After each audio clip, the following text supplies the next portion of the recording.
Hi, my name is Daniel Johnson, and I'll be taking you through today's analysis.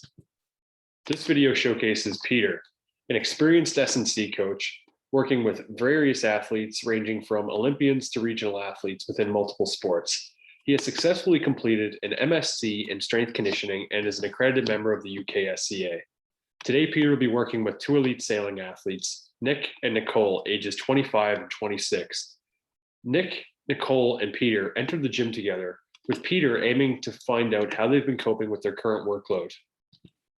In this video, there were four main themes regarding psychological competencies, which include creating an environment of trust, caring, and respect, holistic development or well-being of athletes, individualized or personalized programming to create motivation, trust, and respect, and finally, the coach's reflections on these competencies.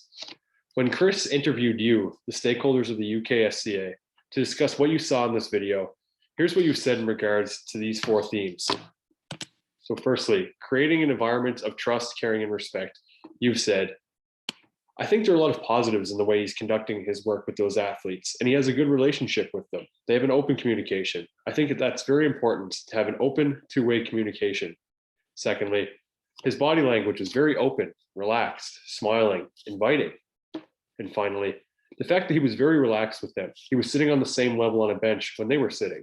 So he wasn't standing over them and looking down on them, but he came down to their level. He showed a lot of empathy at the beginning, saying, I know you're tired from your heavy training block. Regarding the second theme, holistic development and well-being of athletes, you've said, so I guess the real big positive of this is that, this whole conversation that the girl is initiating now is kind of driven by the coach. Understanding the wider scenario of the athlete, not just treating the athlete as the athlete, but treating the athlete as a person.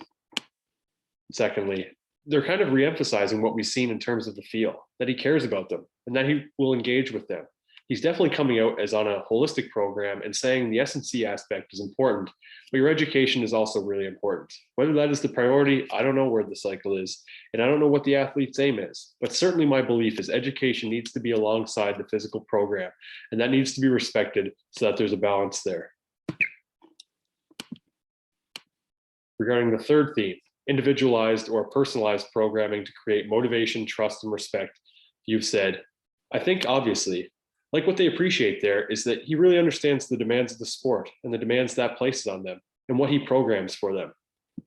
Secondly, they said they believe in the program, and that's obviously very critical, given the fact that they've had an experience with a previous S&C coach where that wasn't the case. Very generalized, last minute, sort of poor organization, that sort of thing.